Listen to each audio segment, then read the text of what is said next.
the first thing I'll do is just get your name first and last on tape and the spelling, and I'll set audio levels while we're doing that. So, go ahead.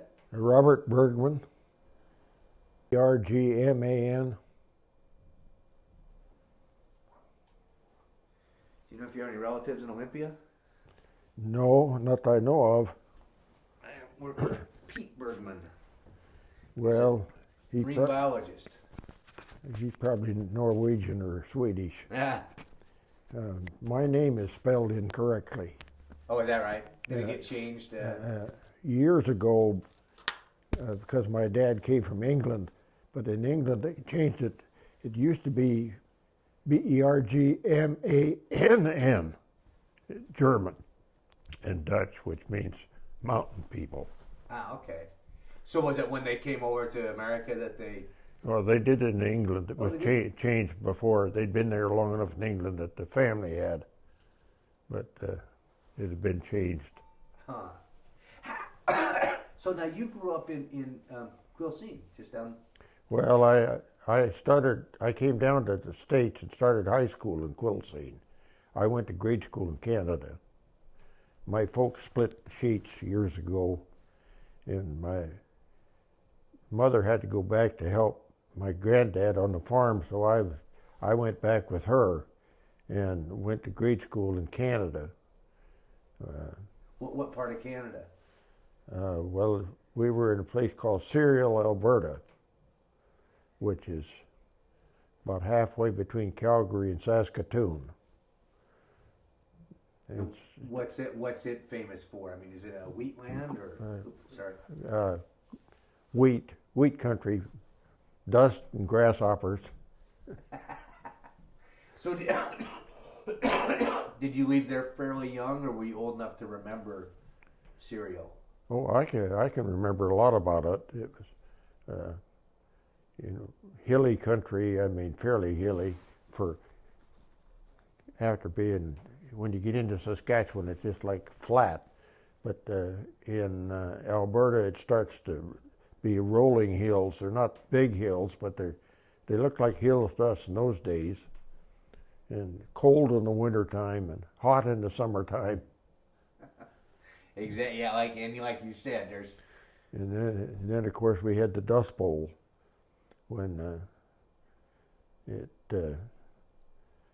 everything got dry, and I mean you'd plant wheat and what have you, and the wind would come along and all the wheat and the dirt would be in the next field.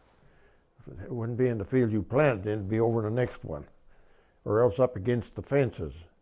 And there's places there where we'd have 2 or 3 fences on top of each other where the tumbleweeds would catch in the fence and then it'd fill it with dirt, and then you just had to put a fence on top of that to keep. Wow. But so did the even though the seed got blown around, would it still grow, or did it just never grow? Most of it never come up because there wasn't moisture enough to make it germinate. In fact, a couple of years we had trouble just getting seed back from the grain. But I mean, that's.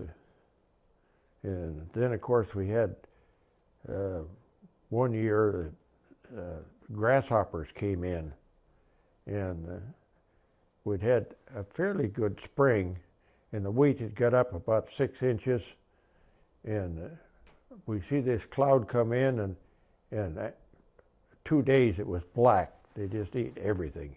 They'd go out, there'd be the women to hang sheets on the line, and they'd just be covered with these damn black grasshoppers.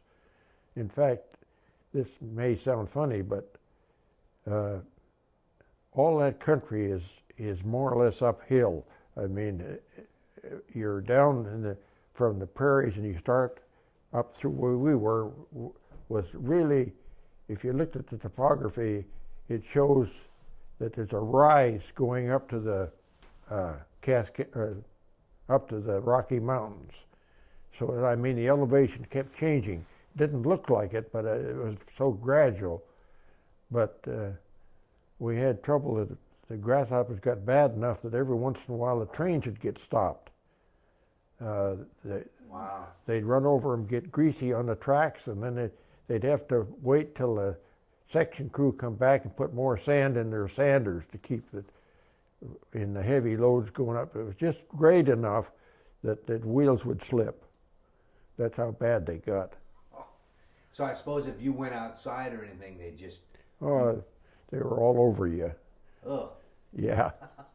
And at sunset, you get a post or something, there'd be just solid grasshoppers up on the sunny side of the thing, on the side of the house or something like that. And was there anything you could do, or you just let them go? We did everything. They took part of a binder, for cutting wheat. What they used to use for what we called headers, and some of the farmers would put a baffle up on the back, and as it go through the field with that, and the grasshoppers would jump up and hit the back of it and fall down into a trough, and they had poison in the trough and kill them. And people they even tried raising turkeys and let the turkeys eat them. I mean, but nothing seemed to work. But finally, by the time we got over them, I'd moved to Moose Jaw, and that winter, it was along about January, I guess, we had a Chinook wind come in, which is a warm wind, and the ground thawed out, and it stayed warm for about maybe 4 or 5 weeks, and everything got thawed down, or at least the top layer of the ground thawed out enough, and these stupid grasshoppers started to hatch out, and they started popping out all over the place, and then it turned bitter cold, went down to below zero, and that summer you couldn't find a grasshopper enough to go fishing with. It's interesting how nature takes care of things. Yeah, that's what got rid of the grasshoppers. How come you moved to Moose Jaw? What was in Moose Jaw that? Well, that was my mother chased around all over the place, and she ran a restaurant in Sibling, which is a little town east of where we lived. After my grandfather got so that he could handle the farm by himself, and then she decided to go to Moose Jaw, and we stayed there, and I went to 8th grade in Moose Jaw. But in the meantime, I'd gone to a place called Assiniboia, which is just north of the border. It was a dividing town. My mother bought a restaurant there, and we ran the restaurant for a year till we starved out. And then we went back to Moose Jaw, and then I finished the 8th grade in Moose Jaw. I did the 7th grade in Assiniboia. As I said, I'd lived longer here than I've any place than I have in my life. So you were kind of a vagabond. Yeah, we moved all the time. Huh. I started school in the States. I did the 1st grade, and then we moved to Canada in a one-room school up there. So where did you end up your school career? In Quilcene. Well, my high school, I graduated high school in Quilcene, and then I went to University of Washington. I won't hold that against you. What are you, WSC? Yep, you got it. One of my many colleges, though. So, in fact, I was just over in the U District last weekend. My car has Cougar plates on it, so I was afraid I was going to get vandalized over there. But so, how did you end up in the service then, or from where? I guess where and when. Well, that's some of the mistakes people make. You know what I mean? Because I'd been born in Canada, and I came down. My mother decided it was my dad's turn to take care of me for a while. She'd raised me for a long time, so she brought me down here because my dad lived here in the States.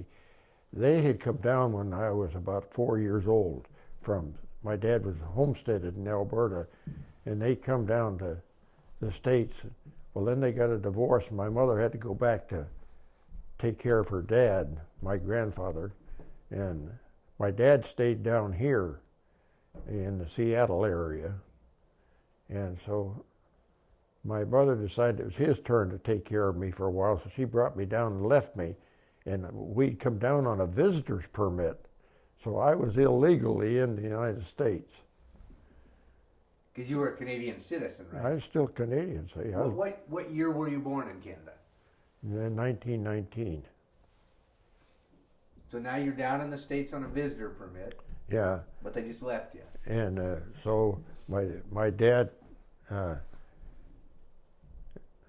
we had some friends in Quilcene, and the lady died, and my dad had remarried, and this lady's husband wanted somebody to take care of the house, so they got my dad and stepmother to move in with them because we didn't have any place, since suddenly they had me to take care of. And so we stayed there, and I went to high school in Quilcene. And but while I was in high school, my mother had come back out to Vancouver, and so she had me come up to Vancouver for Christmas. And when I got up to Vancouver, I was fine, but when I went to come back, I was on the bus, and they stopped me and said, "Hey, you don't know enough." And so they set me down and asked me a bunch of questions. They sent the bus on, and here I am, but I'm 16, 17 years old, scared to death. And so I tried to describe where I'd been and all the rest of it. And so the guy got through. The girl over in the background was typing all this time, and so she brought that typing sheet over, and he said, "Will you swear that what's on here is the absolute truth?" And I said, "No, I will not sign it." He said, "What do you mean?" I said, "Well, look," he said, "I was a kid, and I'm telling you, a lot of this stuff is hearsay as far as I'm concerned, and I don't know what it is." So anyhow, he said, "Well, would they be a day difference?" I said, "Oh, gosh, more than that." He said, "A week?" I said, "Hell, maybe even a year's difference. I mean, after all, I'm 3 or 4 years old when some of this stuff happened." So he said, so they typed that on the bottom, and he said, "Now will you sign it?" I said, "Yeah, I'll sign it." So they sent me back to Vancouver, and so I went through immigration up there, and so I could get back, because my mother wanted to get me back in school. Because I mean, by the time the Christmas vacation is over, and I should be back in high school. So I found out up there that they asked me the same damn questions over and over again, different ways. And so about 3 or 4, I guess about a week, I was up there, and finally he said, "Okay," he said, "you can go back now." So I asked him, "How come that some of these people have been sitting here for months?" And he said, "Well," he says, "you remember when they asked you those questions in Blaine?" I said, "Yes." And he said, "We asked you questions up here again?" And yeah, a different guy asked me. And he said, "We asked those questions always in a different way." He said, "You always answered the same question." And he said, "You didn't guarantee that you come down here on such and such a date." You said, "They're approximately." And he said, "What we were trying to do is to see whether you were lying or not." And he said, "You've told us the same story every time." He said, "Some of these people out there waiting, they came over on some ship on July 10th or something or other." And he said, we looked in the registry, and that ship was in Australia on that date." So he said, "They're never going to go across."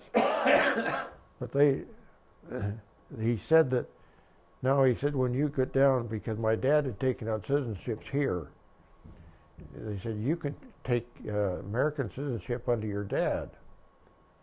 So I was happy, that satisfied me. I mean, he's the immigration officer, he ought to know. He said, "But you might have trouble with proving that sometimes." But he said, "It's right." So it was Depression times, and there were no jobs, and so I got a chance to go into the 3 Cs. So I spent a year in the 3 Cs. And just for those who don't know it, that's the Civilian Conservation Corps. Right. And I was a company clerk in the 3 Cs. So after I'd been in about a year, it's kind of like the military in a way, and I thought I think I'd kind of like to go in the Navy and maybe learn to be a machinist, because I'd like to work with my hands. So I went over to Seattle and tried to join the Navy, and when they said, well, where you're born, and I had to tell them, and they said, well, we don't know whether you're a citizen or not. So they sent me over to the immigration office, and the guy over there, he sitting his feet on the desk, and he says, I don't know whether you are or not. He said, why don't you just take out your first papers? He said, I'm not going to bother with it. So that ended my chance of getting in the Navy. So then I applied for my citizenship papers, and so when I got back to camp, I put in for discharge from the 3 Cs. And while I was in there, you were supposed to send $25 home to take care of the folks, and you got $5 spending money in camp. But my dad didn't want that to happen, so they had because I had been in the office work, I knew that there was a way around that.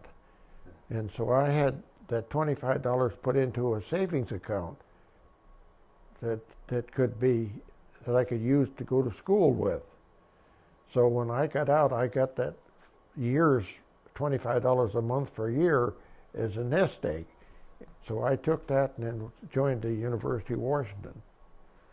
And when I went to University of Washington the first year, they went down and they asked, because Washington is a land-grant college or university, and so the first thing they got an officer come down there, and he was, what do you want to be in the ROTC or in the Naval ROTC and the Army ROTC? Because we had both at the University of Washington. And I said, look, I'm a Canadian citizen. I don't have to take ROTC. And he said, oh yeah, he said, everybody has to take ROTC. I said, I don't think so. And I was proved right. And that was a mistake. If I'd have taken the ROTC, I might have been better off. But anyway, I tried to get in the Air Force a couple of times, and I couldn't get in that. I tried to get in the Navy again, I couldn't. So I thought, what the hell, well, I'll just go to school. So I took engineering at the university, and I had to take a couple subjects for non-credit because the Quilcene High School didn't have the science classes that are needed for engineering. So I had to take them for non-credit, and I flunked on the entrance exam, so I had to take bonehead English for non-credit. Among other things, I found out many years later that I have dyslexia. So reading and spelling and whatever are just a bugbear for me. And in fact, that one day I was a junior at the university, and I went down to the advisor to be sure I had the right schedule for graduation. And he looked at my sheet and he said, "You haven't learned to read yet." And I says, "I know." He said, "How the hell did you get this far in school?" I said, "Well," I learned, that's why I took engineering. I said, "We got little bitty books, there's not much reading in them." But that's aside from that. But I'd had almost 2 years in at the university when I got a draft notice.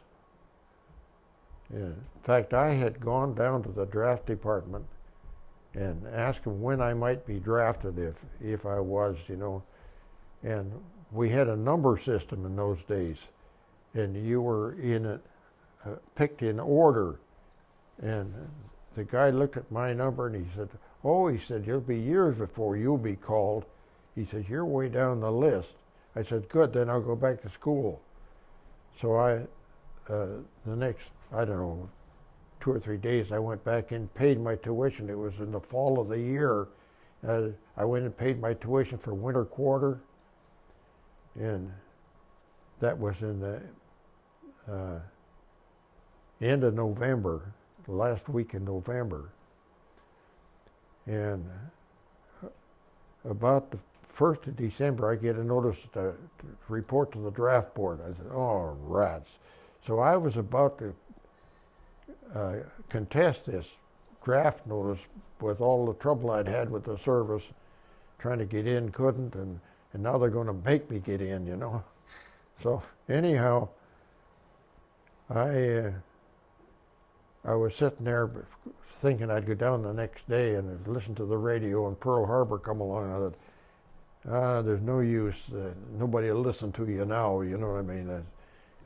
So I was stuck. And so I lost my tuition fees to the University of Washington. So then I was drafted in January in the Army. And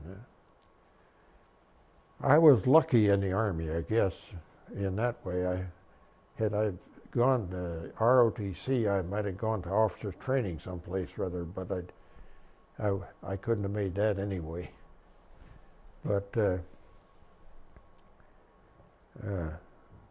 when I was put in the service, or I was down in Fort Lewis in the barracks down there, and getting all our shots and all the rest of it, they lined us all up outside, and the officer in charge started reading off names, and they come down to the guy standing right next to me, and they went to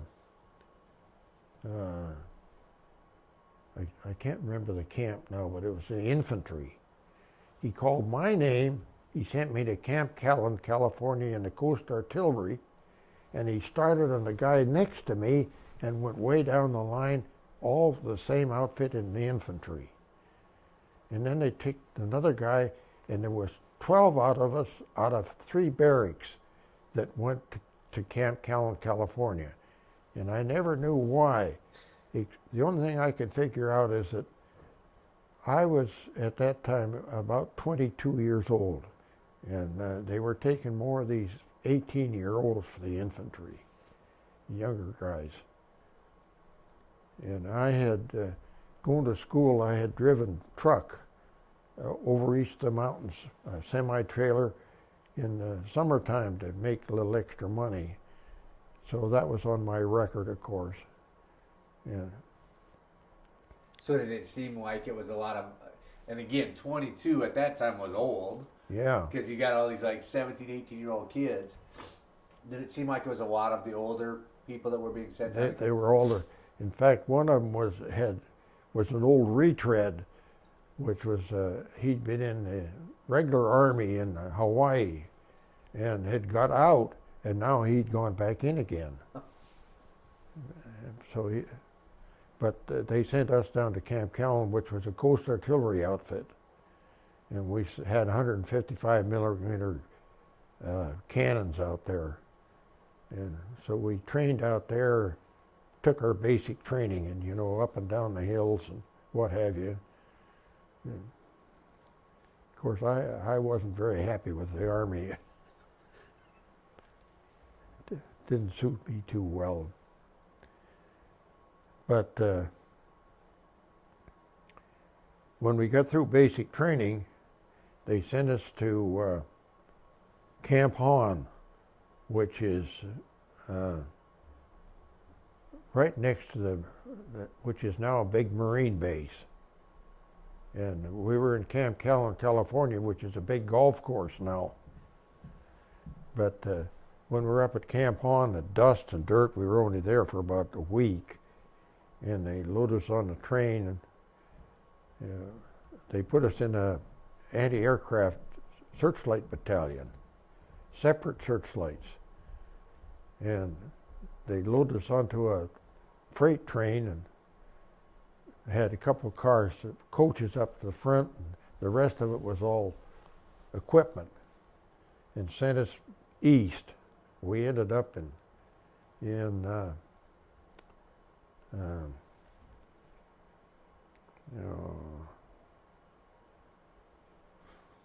When did you go back to Florida? Is that it's back in Florida. We ended up in Florida it's a big. That's where Disney's got their Disney World's there now. Orlando?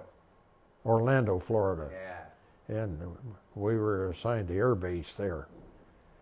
And they had a big one there for a while. So while I was there,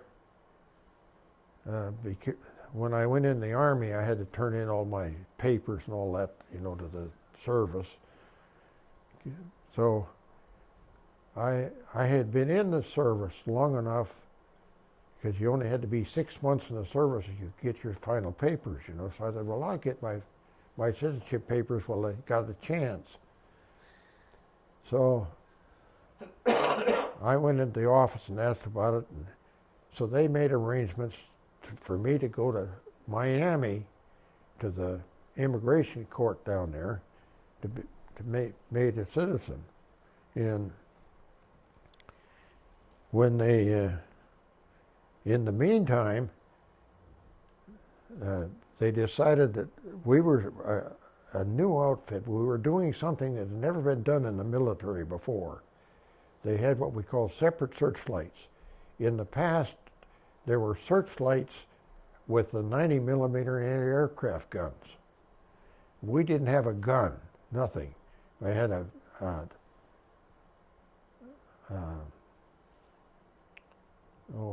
machine gun, a water-cooled 50 caliber machine gun was the only thing we had that even resembled anything for anti-aircraft. But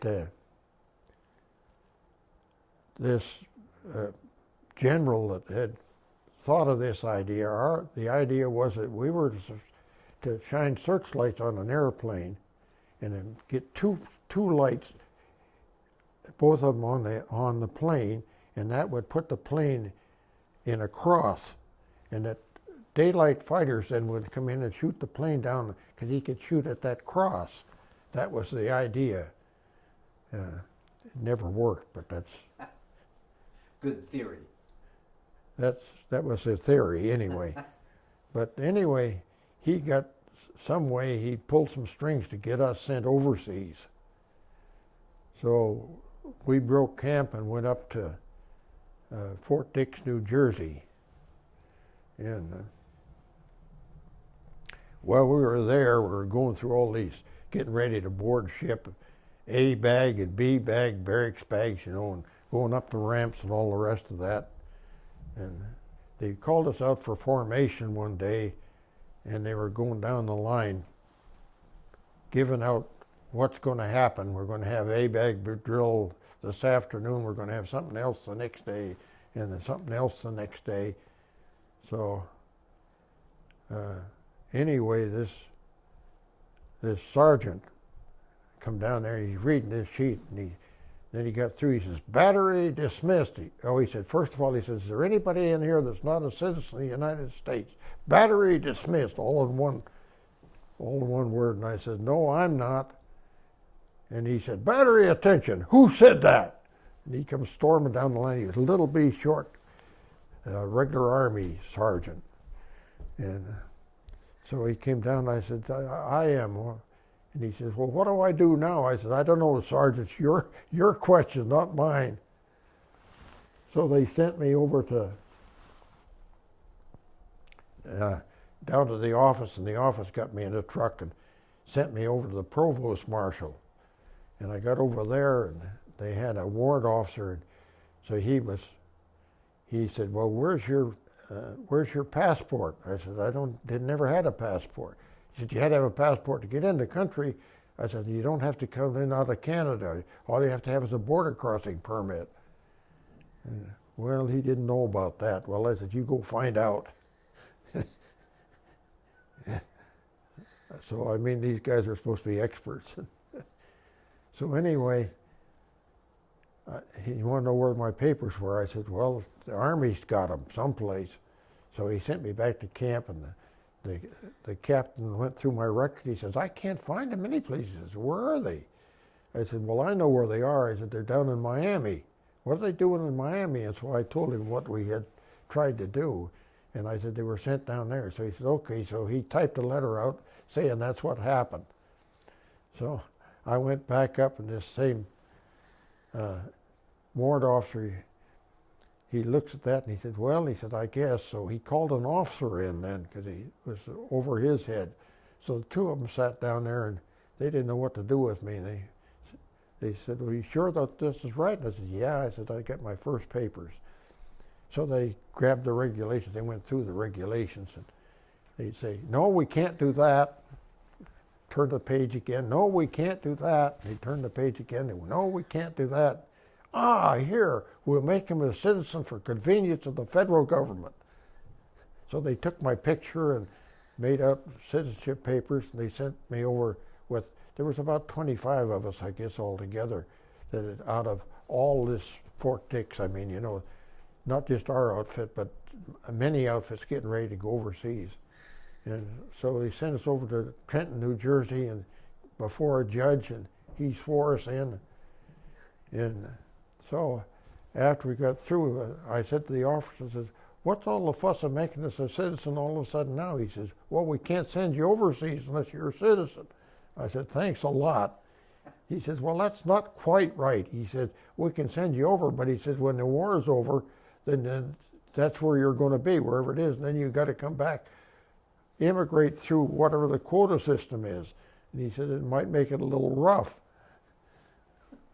But fortunately, Congress changed the law so that anybody that got caught in that trap, because some of them did. We had one other, an Egyptian in our outfit, that he was scared to say anything, so he didn't get his papers. But they made it so that he would come back anyway with the outfit. That's amazing how it all... Yeah, one of the things when I was in Florida, they had a special class, a swimming course. And I had been done quite a bit of swimming, and I'd been swimming at the university pool. And so I got on that, and we went over and spent the summer over at Rollins College with a Red Cross instructor. Come down, and they gave us life-saving training and swimming instruction training. And then we took a couple of weeks of military swimming training. You know, swim with an M1 rifle and keep it out of the water and all that kind of stuff. And the final exam was, they put us up with a field pack on and up on the 40-foot tower and jump into the water with the pack on, and they poured gasoline on the water and then lit it, so you jumped into the fire. And the thing was to swim out of that without getting burned, and then that was the thing. You swim with your hands out and push the floating, burning material away from you and leave you a little hole in the middle. But the only problem was you got gasoline in your mouth. That didn't do too good. But then we got overseas. I went over on the Annie Arundel, which was a Navy transport ship. It was run by the Navy. It wasn't an Army, it was a Navy transport. But our battery had been assigned the KP duty for the trip over. So to get us situated, they put us on board about 4 days before the main body of the troop came on board. And so while we were there with the Navy, we'd been eating crummy chow at that Army camp. God, the food was terrible. And here we get into this Navy, and they get all this fancy food, and I eat up like a hog. And in about 3 days, I got indigestion, and I got all plugged up, and I knew that once we went to sea, that with the situation I was in, I'd be sick. So I went down to our doctor we had set up for the aid people, you know, and I asked the aid man, I said, hey, how about giving me one of those little brown bombers? I said, clear me out, so because I said, I've been eating so heavy, I'm all stuffed up. He says, I don't think I can. He said, you have to get the doctor to sign it. So Doc come over and he jumped on me about 4 or 5 times. Yeah, he said, I don't think so. He said, you maybe, we'll put you in sick bay. So they put me in sick bay. So when I got in sick bay, the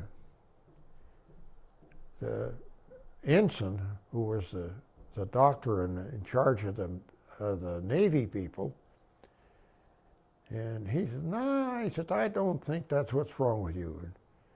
And I said, well, I don't know. So he got my doctor, who was a first lieutenant, which was above the ensign, and he said, yeah, we think he's got appendicitis. And so they were debating whether they'd put me ashore or not. And so there was a big argument between the two of them, and so then they got a commander to come over there to settle the argument. So he came on board, and he looked at me and he said, well, hell, he said, if things get worse, he said, you can operate at sea, but why don't you let him see what happens? So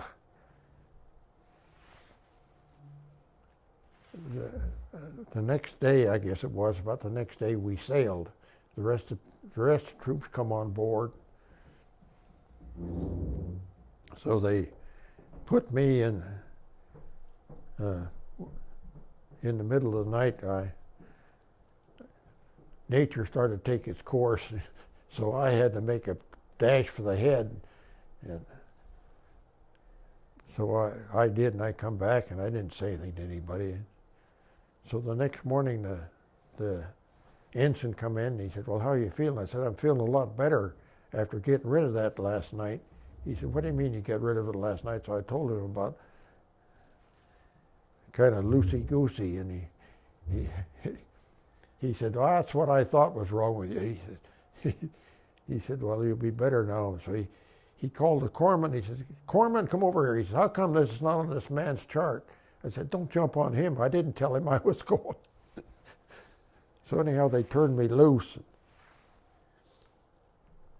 So I got I was wandering around. I didn't have the life belt on. Everybody had those life belts to put on, and I didn't have one. So an officer jumped me about that, and I said, well, I had never issued one. He said, well, how come? Well, I said, I was in sick bay. Oh. So he said, well, you going up in the, where the officers were up in the part of the ship that was, you know, where there'd been the staterooms and what have you, and that was where officers' country. And so I finally got one all again, why haven't you? And so they said, okay, well, you go see the bosun. And I said, where the hell's the bosun? And well, he's down there at the paint locker. And I said, that's fine. Now, where the hell's the paint locker? So he said, well, that's down on the front of the ship. He said, you go on down there, you'll find him. So I wandered down there, and by this time we're going down along the Atlantic, and the swells are coming in, you know, and the boat's going this way and that way. We weren't riding like you would have and this had been a banana boat before the war, and there we are lightly loaded, and we're sitting up here like a cork. And so, well, I'm sitting down there. I get down there at the bow of the ship, and it's going this way and that way. And I feel a little queasy. The first thing I know, I'm overfeeding the fish. So they give me my light jacket finally, and so I go back down in KP duty, and chief down there, he said, anybody here not feeling too good? And I said, well, I just got out of sick bay, chief. Other than that, he said, all right, he said, I'll give you a special job. He said, you can be Jack of the Dust. He said, so I didn't have to go downstairs and haul his vegetables up and what have you. So my job was to issue the special stuff out of what they called the captain's mess. And they had the olives and pickles and what have you that went up to the officers. So the chief said, he said, I'll tell you something. He said, if you start feeling queasy, he said, just reach in there and get a handful of those olives green olives out of the captain's. So I thought, now you so-and-so. But I just loved green olives. So one day when I wasn't feeling too good, I went in and got 3 or 4 of them and ate them, and gee, it quieted my stomach right away. So I thought, God damn, he does know something. But I found out afterwards from one of the crew that he always got seasick on every trip he made when they left port for 2 or 3 days. And he was down there for a couple of days after I got pointed down there, and then he disappeared. I didn't see him for a week.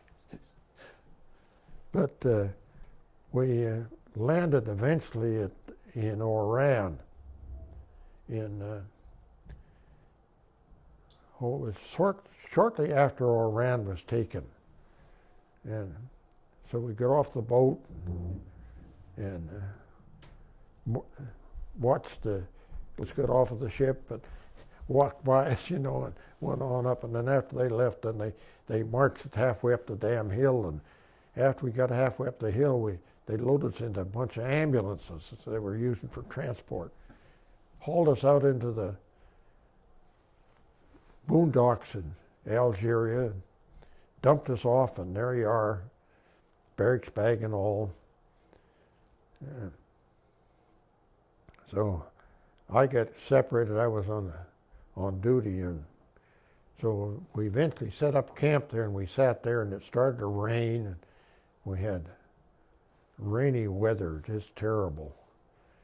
But I got with a buddy who used a shelter half. It takes 2 of them to make a tent.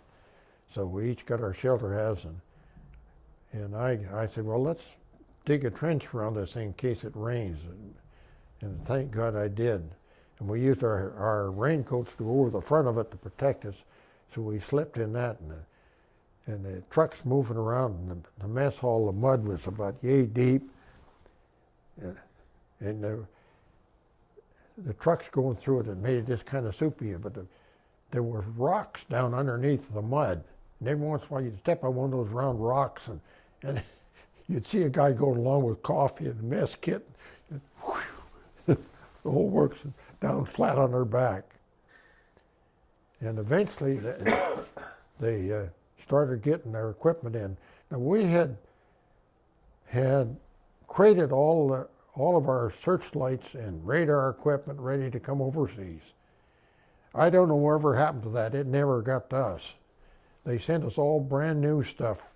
We got brand new GE lights and brand new radars. And so we were sitting there, and eventually they got us out of, moved us out. And because I had,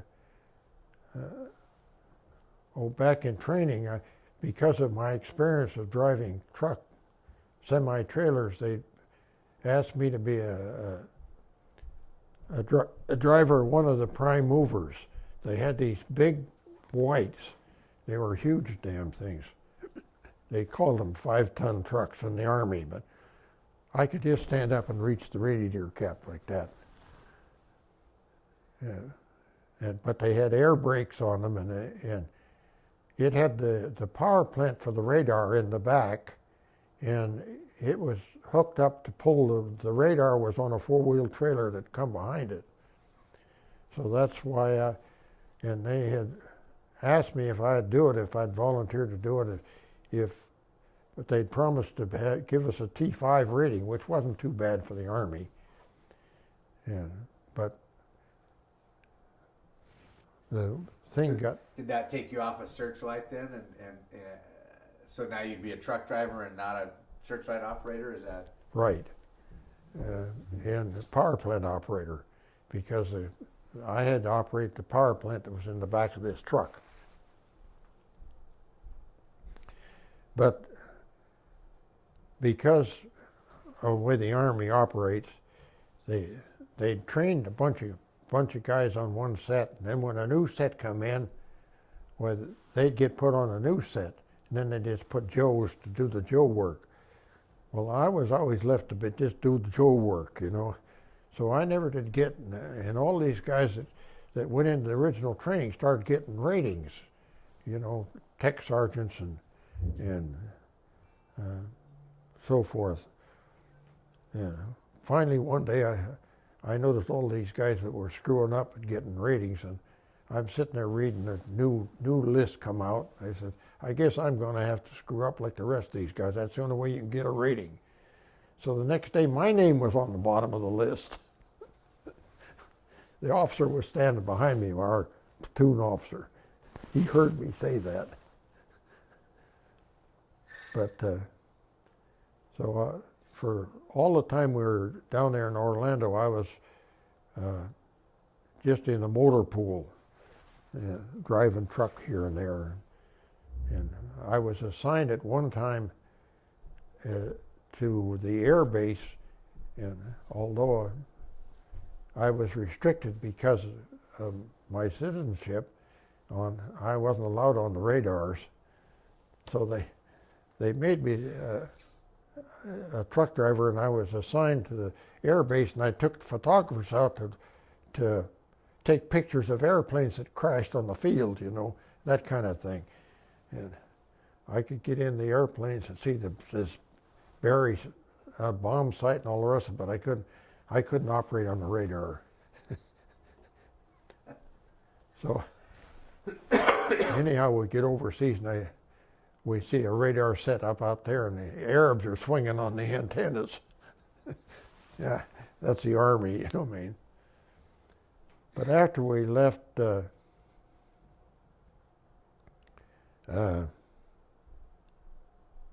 Oran, we went out into the desert, set up out there, and followed airplanes coming in, and the Germans would send in reconnaissance planes, and we'd pick them up with a radar, and then as soon as they got in close enough, we'd pick them up with the searchlight, carry them back, and there was 5 battalions of us separate searchlights in that one area. And when we looked around, there were a lot of air bases around in the area, and ammunition dumps. God, you go every place you'd go in a truck, there'd be another ammunition dump.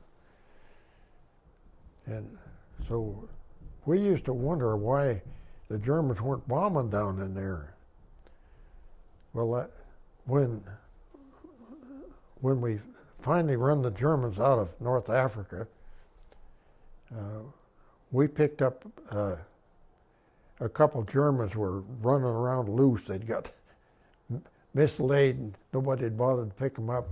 And one of our guys, we had quite a few people from Minnesota that came from German families, and they spoke German. And they asked one of these guys, how come they didn't come and bomb us?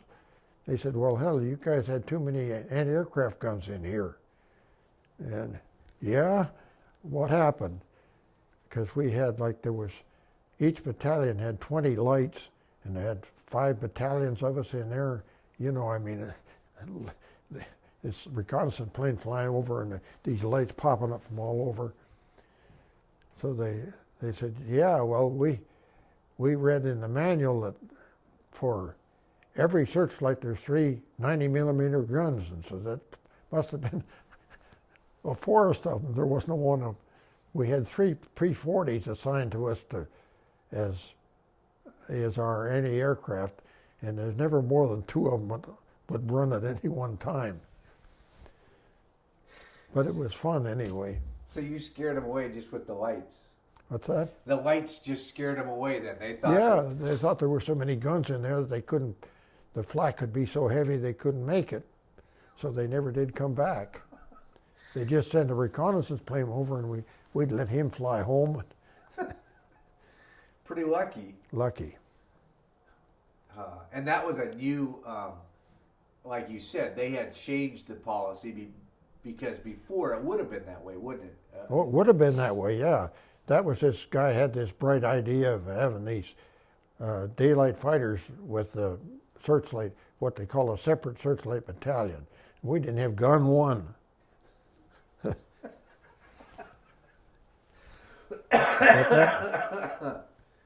That's the way that went. But we went, I took a convoy of English soldiers with anti-aircraft guns, but they didn't have any trucks.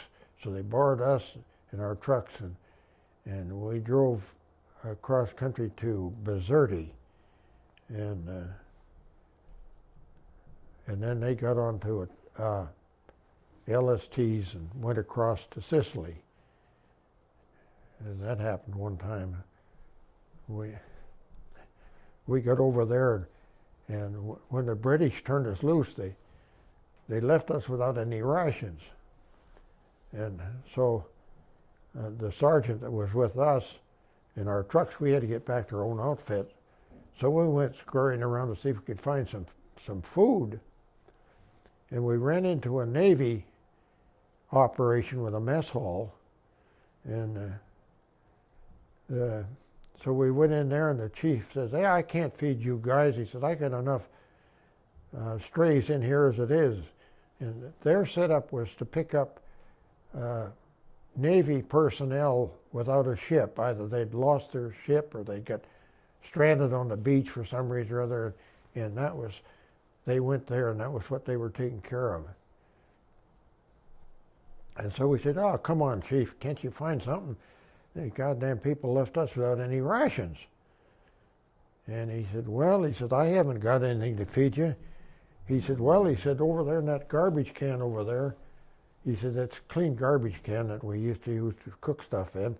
He said, "There's some stew." He said, "Our people won't eat it, but he said, you're welcome to it if you want it." And hell, there was fresh meat, you know, I mean, stew meat and gravy, and he had some fresh bread. God, we ate like kings. We'd been on sea rations, for Christ's sake, you know what I mean? And sea rations were, that they should have crucified the guy that put those sea rations out. They were terrible. Were the sea rations the same meal every day, or were there different flavors of sea rations? Well, at that time, we had meat and vegetable stew, meat and vegetable hash, and meat and beans. So you had meat and beans for breakfast, meat and vegetable stew for dinner, and meat and hash, and then the next morning you had hash for breakfast and beans for lunch, and that was it. And it wasn't even pork and beans. It was, I don't know what it was. It didn't taste like it. And the hash, I don't know how they made the hash. They put a preservative in the hash that when you put it in, you made your teeth stand on end. And if I got hash in the rations, I threw it away. I wouldn't even carry it. The stew wasn't too bad. You could eat it, but it tasted terrible. It didn't taste like stew, meat and vegetable stew. And then you had a dry ration, which was 3 biscuits and a can of Ersatz coffee, instant coffee. Any relation to that and coffee was purely coincidental. Sometimes they had a package of lemonade in there. That was good. And 3 pieces of hard candy. But you got one wet ration, 1 dry ration for each meal, such as it was. That changed at the end of the war, which thank God it was. But I'll tell you a little story about the rations. We got after we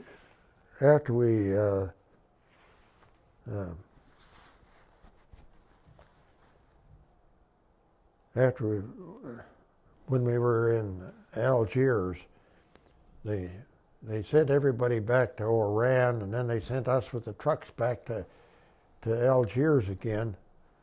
And so they're just the truck drivers. And we went from there to Naples. And after we set up in Naples, we were set up in a park up on the hill overlooking the bay. And we had our radar set up there. And I'm an animal person. In fact, I had picked up a kitten over in Africa, and I'd carried him around in the truck.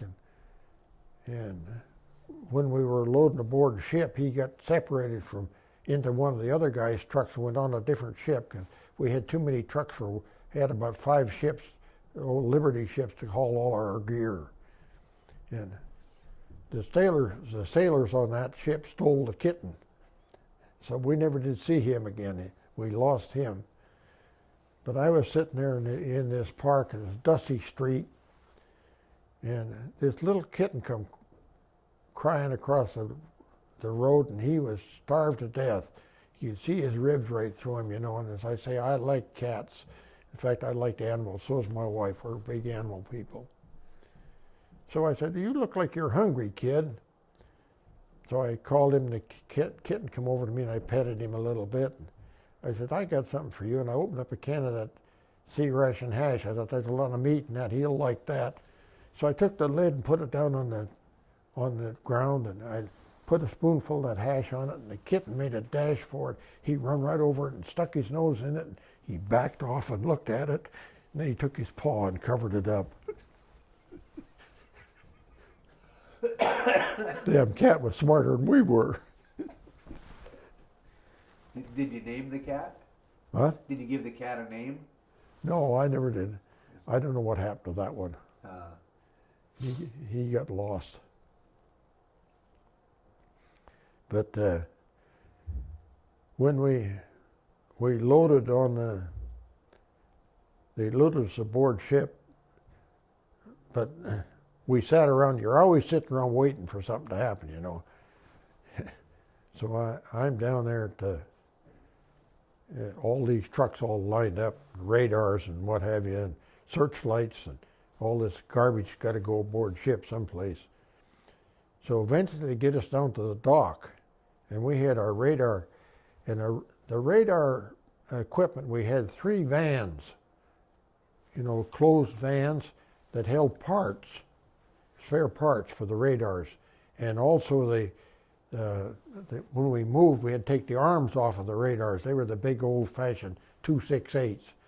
And they had these big, ungodly antennas on them. And the whole thing moved back, it turned around up and down and what have you. And so some of those had to be taken off when we moved and stored in these vans. And the guys lived in the vans when in the bad weather. We set up cots in them, because when the radars were set up, they were empty. But while we were sitting down there, I always had a lot of room in them. They didn't fill up at all. So we were sitting on the dock, and we were waiting to get ready to go overseas. And we had one outfit that had been on the dock before, and one of the guys says, "Hey, do you know what's in those boxes over there?" And no, we didn't know, because he said, "That's beer. That's beer for the Canadian Air Force." They come in wooden crates. They were about so long, about so high. And he said, "That's beer for the Canadian Air Force." So we said, "Well, when it gets dark, maybe we'll get a case or 2 of beer."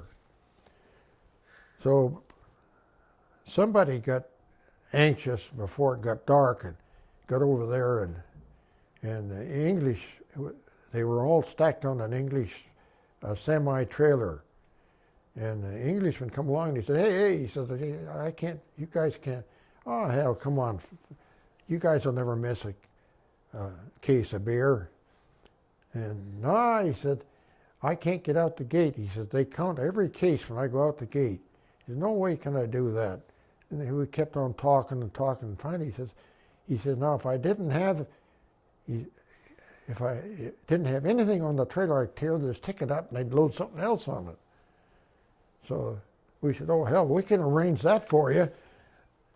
He said, what do you mean? I said, well, see all those vans over there?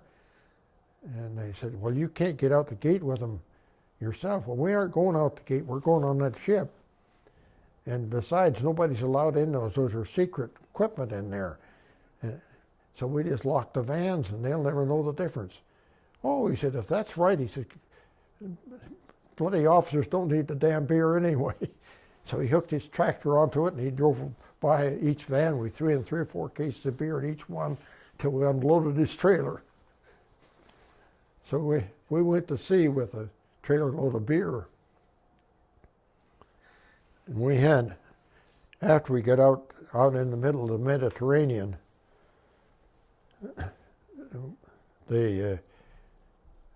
we had quite a few personnel from a field artillery outfit, and they had a couple of weapons carriers on the deck. The rest of the ship was loaded with our searchlight equipment. And it was an old Liberty ship. Anyway, we get out to sea, and these young fellows just coming over from the States, they're brand new. We'd been already 9 months in Africa, you know, we'd been over there. And so these kids got to singing away, and they'd got some of this beer too. So this kid's up there on with a bottle of beer in his hand, waving and leading his buddies in song, and 3 of us are sitting up in the forecastle of and we look down there. We were playing pinochle, and we see this officer sneak up on the hatch behind his kid. He reached out and grabbed that bottle of beer as the kid came up, heaved it over the side, and he took a deep breath, and for 30 minutes he never stopped lecturing. And so the rest of us were all had a bottle of beer with us. We were hiding this beer, get it out of the way. Yeah.